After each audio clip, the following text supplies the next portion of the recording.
Bonjour à tous et bienvenue sur le plateau de l'émission de Voyance.com. Écoutez, je suis ravi de vous retrouver après ce week-end. En tout cas, j'espère qu'il a été bien profitable pour vous, que vous êtes en pleine forme, que vous êtes bien reposé et que vous êtes paré pour terminer ce premier mois de l'année. Bon, je n'ai pas d'informations particulières. Et en tout cas, je vais, parce qu'il y a vraiment, vous êtes de plus en plus nombreux à venir sur l'émission, vous êtes de plus en plus nombreux à me faire confiance et vous êtes de plus en plus nombreux à apprécier ce moment quotidien. Voilà. Donc, je vais tout de suite commencer par la question de Nelly. Nelly, bonjour. Vous êtes Nelly, artiste angoissée. Et vous êtes exilé à Nantes depuis 4 mois. Vous serez en concert le 6 février prochain. Vous aimeriez savoir si ça va bien se passer. C'est-à-dire un beau moment de partage de votre univers musical et poétique, une reconnaissance de l'artiste que vous êtes par le public et les professionnels. Eh bien, nous allons voir ça. Comment va se passer votre concert du 6 avril ?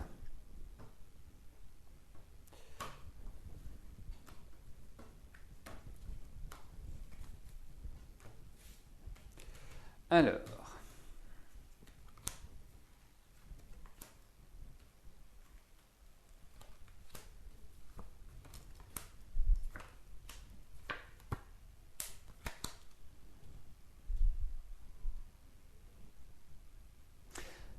je regardais si vous me parliez de ce que vous faisiez, parce que ça me paraît très ethnique, enfin ethnique, non, c'est pas le mot. Ça fait appel à des origines, des sources qui pour moi sont différentes. Vous voyez, vous ne faites pas du rock, vous ne faites pas du classique, vous faites pas. J'ai l'impression qu'il y a une sorte de melting pot où vous avez besoin de manifester votre originalité, parce que effectivement, artiste indéniablement, hein, il faut le dire, c'est tout à fait. Et puis vous maîtrisez, surtout vous maîtrisez bien ce que vous faites. Hein, vous avez une bonne connaissance. Après, gérer, c'est une question de confiance. Hein. Vous avez effectivement, depuis 2-3 ans, fait un processus qui permet d'accélérer, qui permet de grandir, qui permet d'arriver à une bonne maturité musicale, indéniablement. Et je pense, puisque c'est de cela dont nous parlons, comment va se passer le concert du 6 février, c'est ça, hein? Je ne trouve plus la date.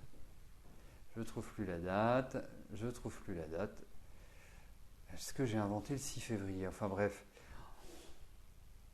Voilà, non, je vois le 6 février prochain. Écoutez, ça se passera bien. Ça se passera bien, vous angoissez pas. Merci de me confirmer la date du 6 février. Non, ça se passera bien et vous verrez.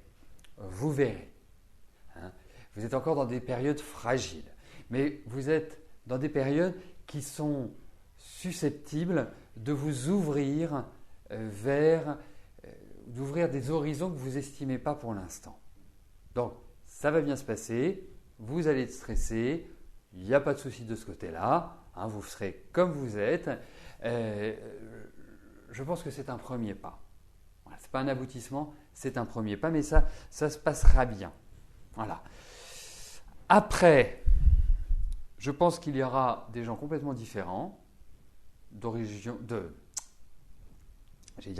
différente, mais c'est un melting pot. Je sens beaucoup de mélange de personnalités, d'endroits, c'est très riche, c'est très large pour moi. Donc ça va bien se passer. Voilà. Et vous allez un peu moins stresser, vous verrez, à partir de votre prochain anniversaire. C'est le sentiment que j'ai. Alors, il y a de nombreuses questions qui restent en cours de validation. Ça va me permettre, parce que je vous voyais tout à l'heure, que vous discutiez de certaines de mes consoeurs, parce qu'effectivement, il y a quand même beaucoup plus de femmes, il faut le dire. en disant oui, mais c'est pas une voyante, c'est une astrologue, ou c'est pas une médium, c'est une tarologue. Voilà. Alors, il faut voir une chose. C'est un peu comme dans le bâtiment. Hein, vous allez comprendre tout de suite là où je veux en venir. Vous avez des maçons, vous avez des électriciens, vous avez des chauffagistes, vous avez d'autres corps de métier. Ben, c'est un petit peu de la même manière.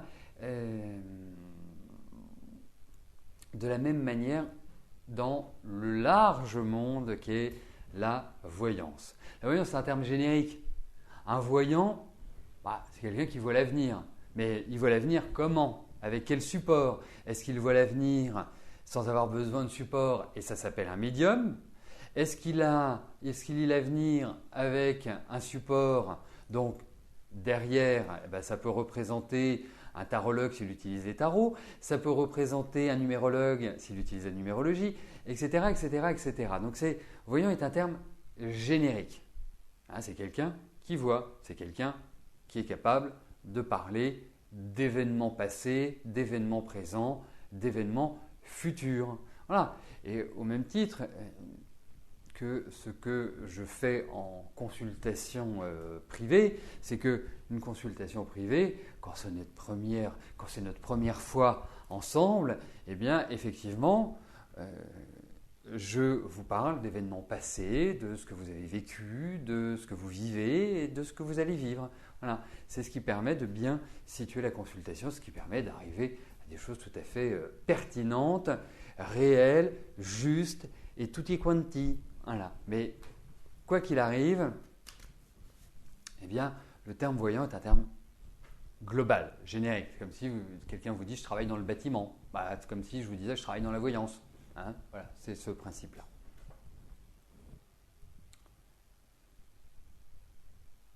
Alors si Elisabeth Tessier se dit non-voyante, c'est qu'elle est aveugle.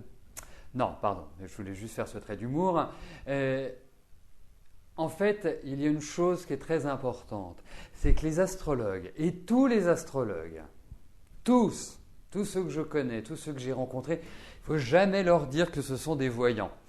Je ne vois pas ce que ça a d'extrêmement désobligeant de dire « je suis voyant », mais c'est la caste, hein, si on peut parler de caste, qui n'aime pas ça.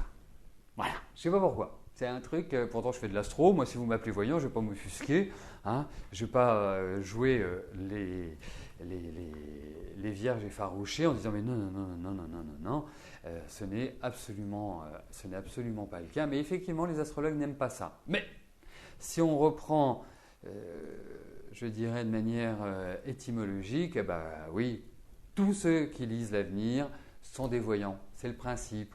Voilà. Scientifique, il n'y a rien de scientifique sur notre Terre. Hein, vous voyez, même. Alors, bien sûr, vous avez l'astrologie, logos, ça veut dire science, hein, étymologiquement, mais ça n'a rien d'une science. C'est très empirique, c'est par rapport à des observations, mais de facto, pour plein d'autres sciences.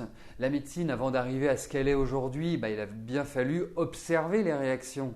Hein, vous pensez au Moyen-Âge, ils faisaient des saignées pour soigner les gens. On ne fait plus de saignées aujourd'hui.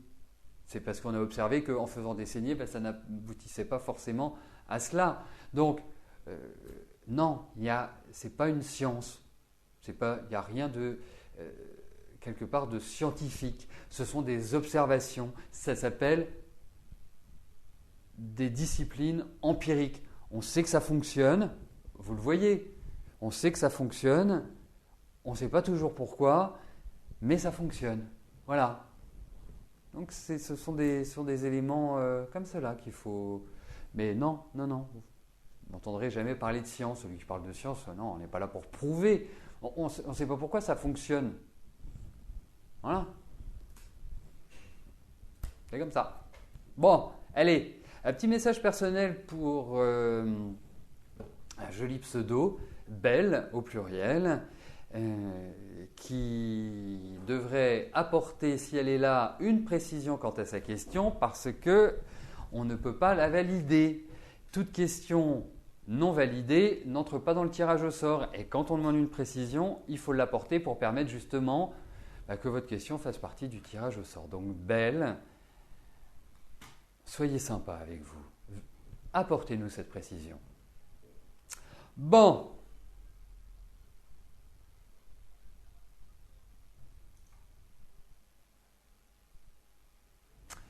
Morissette, bonjour. Votre ex-mari va-t-il vous donner de ses nouvelles?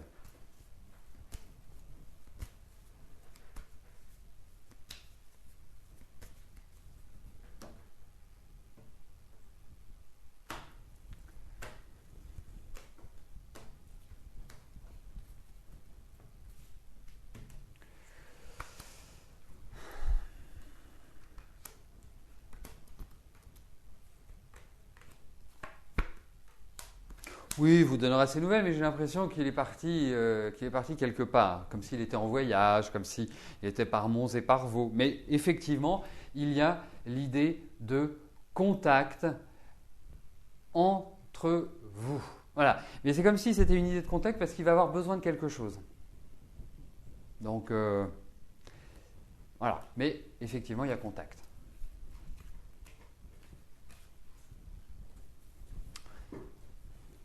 Alors, vous parlez d'arnaque dans la voyance. Mais je vous dirais quand même une chose. Il n'y a pas plus d'arnaque dans la voyance que dans d'autres corps de métier. Regardez au niveau du bâtiment.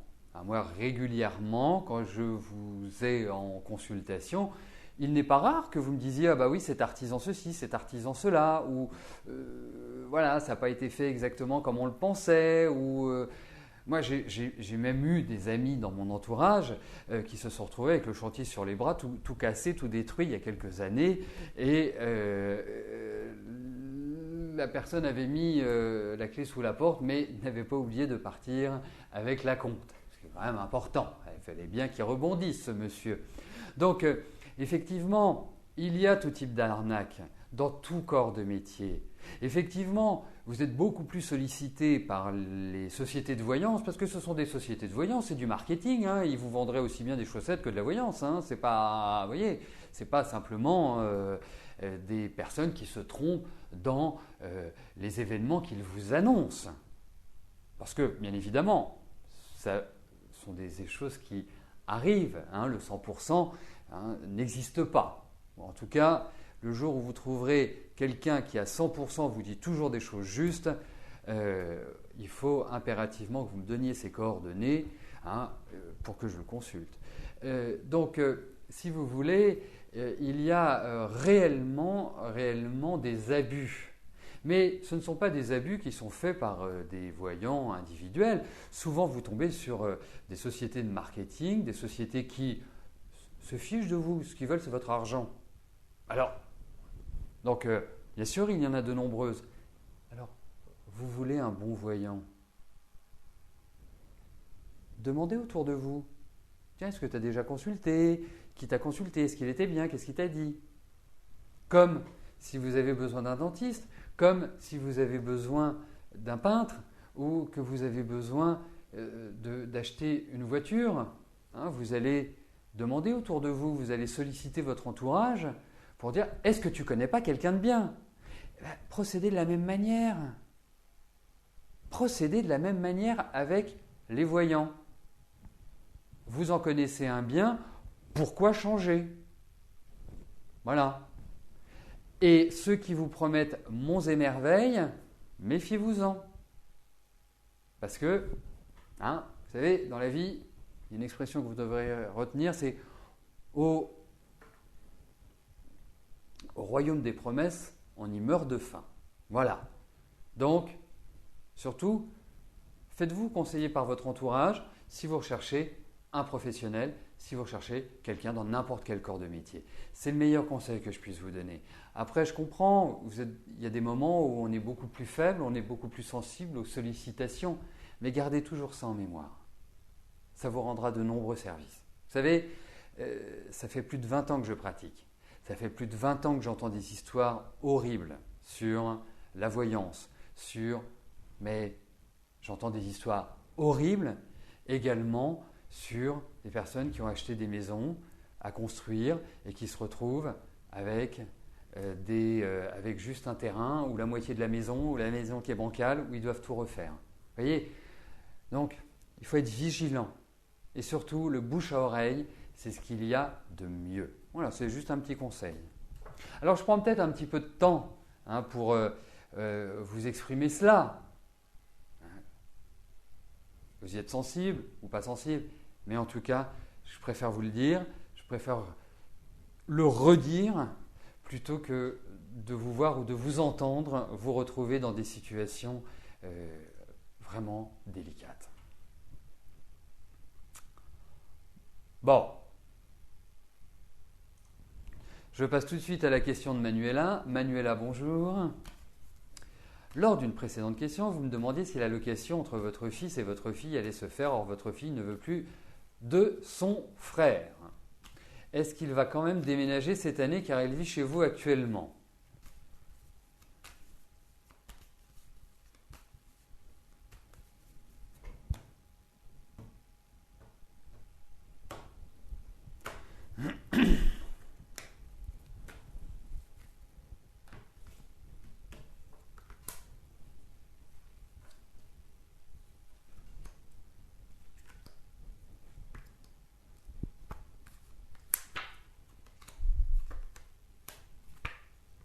Oui, il va déménager, mais il est vraiment pas pressé, de toute façon. Par rapport à vos enfants, moi, je vais vous dire une chose. Et j'ai un souvenir, parce qu'il y a quelque chose qui m'avait frappé chez vos deux enfants. Et surtout chez votre fille, plus que chez votre garçon. Et effectivement, je trouvais que voilà, c'est une chose qui était tout à fait réaliste. Mais ce que je trouve, c'est que votre fille a une personnalité extrêmement forte, mais vraiment très forte, et pas toujours facile à gérer, même pour vous. Une façon de voir les choses, c'est comme ça, c'est carré, c'est au cordeau. Votre fils, c'est un petit peu différent. Il y a un côté un peu rêveur à se laisser… voilà. Alors… moi, j'avais dans l'idée que c'était une difficulté. Et c'est peut-être une très très bonne chose. Vous savez, dans la vie, rien n'arrive jamais par hasard. Et je pense que c'était une très très bonne chose. Et que c'est une très bonne chose qu'ils ne le fassent pas ensemble. Parce que je trouve que votre fils doit se responsabiliser.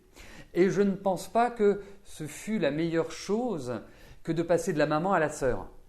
Vous voyez ce que je veux dire? Comme si, voilà, il faudrait qu'il s'assume. Alors, il va s'assumer, mais pas tout de suite. Pas tout de suite du tout. Parce qu'il y a une dichotomie pour moi entre… donc, il y a un grand écart entre ce qu'il souhaite et ce qu'il fait. Vous voyez? C'est-à-dire ce qu'il souhaite, c'est être autonome, indépendant, vivre sa vie. Je suis un garçon mûr, je ne sais pas quel âge il a, 73, bon, il a quand même 40 ans. Ah oui, il a 40 ans. Il se met toujours dans des situations assez rocambolesques.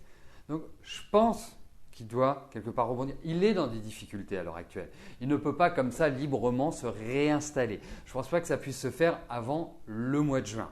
Mais en tout cas, ah non, c'est votre fille qui a 40 ans, j'ai inversé. Bon, enfin, en même temps, 82, 32 ans, c'est pas non plus… moi, à 32 ans, ça faisait belle lurette que j'étais papa. Il y a 32 ans, ça faisait belle lurette que j'étais complètement autonome et que… voilà. Bon, bref. Après, chacun sa vie. Il n'y en a ni une qui est meilleure, moins bien. Chacun doit vivre sa vie avec les arguments qu'il peut mettre en évidence. Mais là, je le trouve pouf. Je ne le trouve pas dans une énergie exceptionnelle. Ça va progresser, ça va aller dans la bonne direction. Vous allez voir, il va reprendre du poil de la bête parce que c'est comme ça. Mais je pense que moi, l'idée que j'en avais, c'est qu'effectivement, il pouvait prendre une colocation, mais que ça ne durerait pas. Et que pour moi, c'était une étape. Donc, ils n'ont même pas passé cette étape-là, mais il va redevenir autonome et je pense qu'il reviendra autonome, à mon sens, pas avant avril. Mais je pense, j'ai plus l'impression sur le deuxième semestre. Voilà. Il y a cette idée-là. Mais tout n'est pas tout n'est pas calé, il va y avoir des questions d'argent, des questions d'organisation, des questions qui ne sont pas simplement dues au fait d'avoir envie de le faire. Voilà ce que j'en pense, Manuela.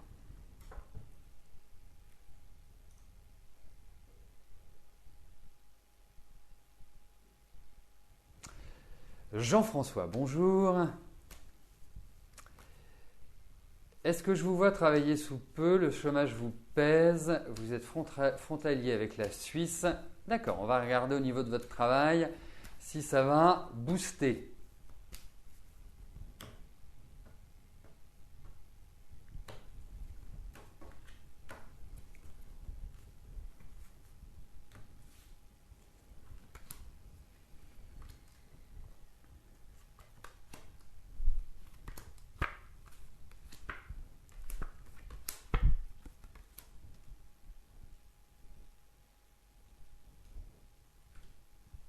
Bon, vous allez inverser le courant, vous allez redresser la situation pour moi. Alors, je dirais une chose. C'est que pour moi, par rapport à ces cartes, le changement n'est pas encore prêt. Ce qui veut dire que vous n'allez pas forcément trouver tout de suite. Ça va bloquer. C'est lent. Alors, il y a peut-être des questions de papier, il y a peut-être des questions d'autorisation. Alors, peut-être que c'est lié à la Suisse, justement. Je ne sais pas comment ça se passe pour travailler chez nos amis helvètes, mais en tout cas, je pense que vous trouverez du travail, et c'est une question de temps. Alors, peut-être vous qui êtes plutôt d'une nature assez curieuse, vous êtes plutôt d'une nature à ne pas avoir les deux pieds dans le même sabot, vous êtes plutôt d'une nature à être volontaire, à vouloir apprendre, à toujours être ouvert, faites peut-être un complément de formation, ouvrez-vous vers d'autres connaissances, ça peut créer, je dirais, justement la transition entre le chômage et la reprise d'activité. Mais je pense que effectivement, c'est cette année que vous allez remettre le pied à l'étrier. C'est loin d'être simple, mais vous allez retrouver une situation. Et une situation, pour moi, vous avez besoin de responsabilité. Pour moi, vous êtes quelqu'un qui, je dirais, est dans l'idée de commander. Mais bon, ça va venir, vous en faites pas. Cette année, c'est bon. Je pense que ça reprend du poil de la bête, ça reprend une trame qui est quand même bien meilleure. Il est important Jean-François, c'est un ressenti. Il est important cette année, puisqu'il y a l'idée d'offres, de propositions, d'ouverture, de sollicitations, il est vraiment important et capital que vous ne laissiez pas les choses aller. Voilà, amorcez. Ça viendra, ça se concrétisera. Mais pas simple.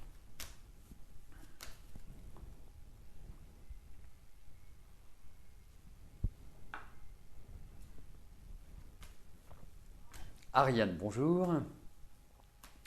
Vous avez un ami qui a des problèmes de santé, qui refuse de voir les autres. Est-ce que vous allez pouvoir le voir ?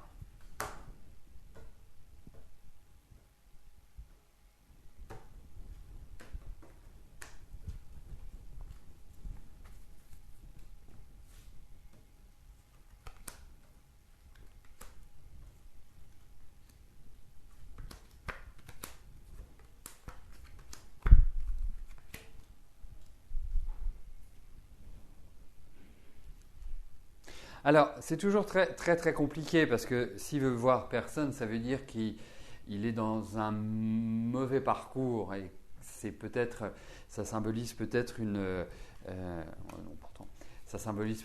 de ne pas avoir cette envie de voir le corps se détériorer. Mais je répondrai oui à votre question. J'ai l'impression. En tout cas, il y a l'idée de contact, il y a l'idée de téléphone, il y a l'idée de… Voilà, j'ai ce sentiment. Je vais répondre oui à votre question. Parce qu'on a vraiment des cartes très positives. Il va falloir jouer un peu sur la fibre affective parce que je pense que c'est quand même quelqu'un qui a ses idées et qui, lorsqu'il a décidé quelque chose, il ne revient pas dessus. Donc, il va falloir l'apporter de manière assez dans la rondeur. Hein. Bon, voilà, il va falloir quelque part le motiver. Mais pour moi, j'ai l'impression que oui. Allez, on va poursuivre au-delà de l'horaire habituel. Voilà, ce sera mon cadeau de début de la semaine.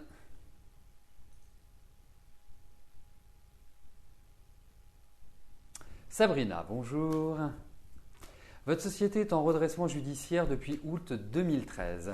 Depuis, votre vie est un cauchemar au sein de cette société. Votre société passe au tribunal le 3 février afin de savoir si vous continuez le plan de redressement. Allez-vous partir dans une vague de licenciements économiques en février?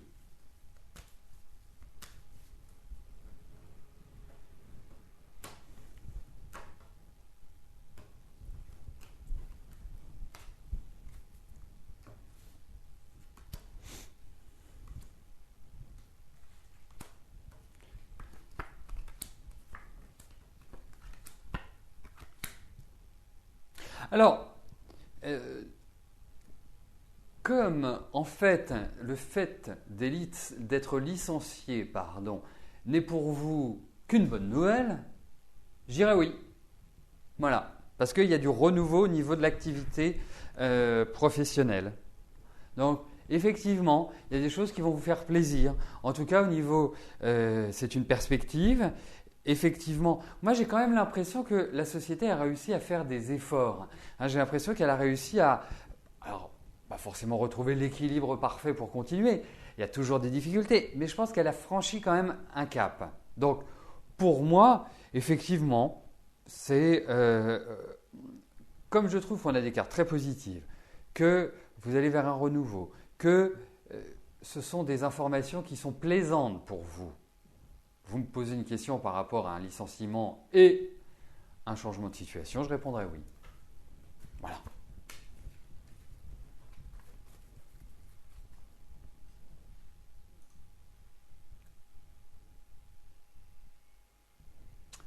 Christine, bonjour.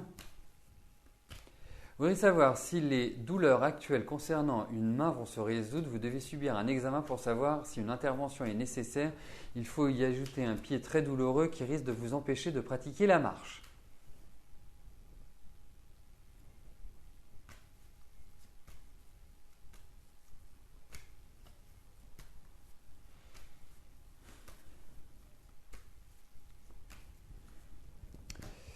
Alors, il y a quand même plusieurs questions dans votre message, Christine. Alors, j'essaie de faire la synthèse. On va regarder au niveau ossature, voir ce qui ressort dans les tarots. S'il a l'idée d'intervention, si ça va se calmer.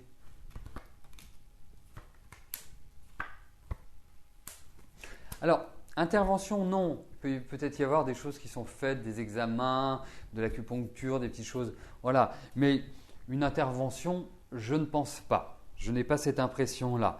Ça va se casser, ça va se tasser, pardon. Ça va se casser, faites attention. Hein. Vous savez, les genres de lapsus, j'y fais toujours une attention tout à fait particulière.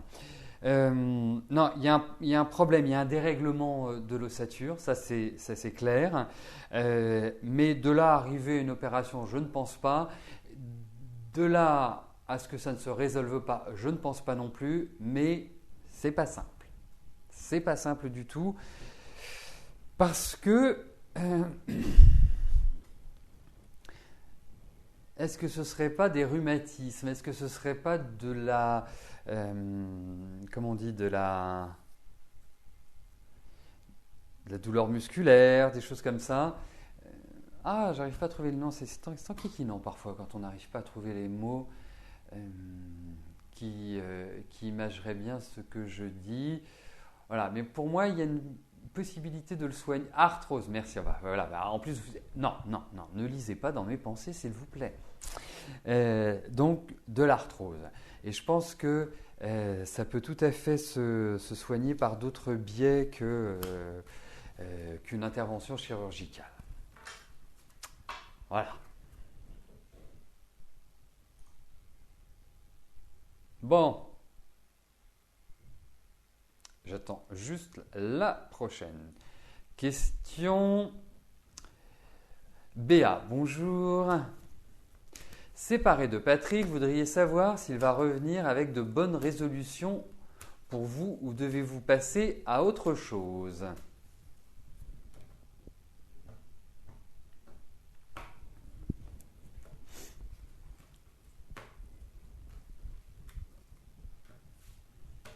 Alors, voyons, oups là, voyons avec Patrick.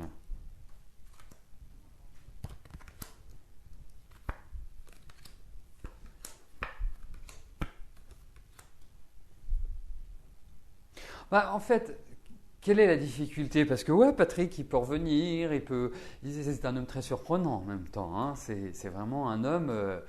On ne sait pas toujours comment il va se comporter, réagir. Est-ce qu'il est dans un bon jour, un mauvais jour? Enfin, voilà. Donc, en termes de pérennité, je ne pense pas que ce soit vraiment l'homme idéal. Vous qui avez besoin de sécurité, qui avez besoin que les choses soient bien calées, soient bien droites, soient bien organisées, lui, c'est un peu à volo. Donc, c'est presque attrape-moi si tu peux. C'est-à-dire que il suffit que vous lui montriez que vous êtes distant. Bon, là, vous êtes séparés, mais c'est un retour en arrière. Il suffit que vous lui montriez que vous êtes distante pour qu'il se rapproche. Et si vous êtes un peu trop entreprenante, pchit, il a envie de filer. Donc, c'est quelqu'un qui n'est pas facile à cerner et qui fait preuve quand même d'une certaine instabilité. Il veut sa liberté, sa liberté, sa liberté, sa liberté. Donc, moi, je vais vous donner mon sentiment. Ça manque d'affectif et en même temps, ça peut être très passionnel, mais c'est toujours dans la frustration, dans le plaisir. C'est quelqu'un qui veut vivre sa vie comme il l'entend. Et il se met toujours dans des situations inextricables. C'est compliqué. Non, il ne peut pas vous apporter, je trouve, une certaine stabilité. Mais sympathique, hein? Sympathique, c'est le bon copain. Je pense qu'il aime bien faire la fête. Voilà, c'est quelqu'un, je pense, gardez-le en ami. En petit ami, c'est le casse-tête. Voilà. Après, c'est un choix personnel. Mais effectivement, vous allez avoir de ses nouvelles. Il va avoir envie, puis pas envie. C'est difficile de construire avec un homme pareil. Vous ne trouvez pas? Voilà, c'est comme ça que je ressens les choses. Bon, eh bien écoutez, nous arrivons au terme de notre première émission de la semaine. Je vous souhaite à tous une belle fin de journée et bien évidemment, nous nous retrouvons dès demain à partir de 13 h pour de nouvelles voyances en direct. Merci, bye bye.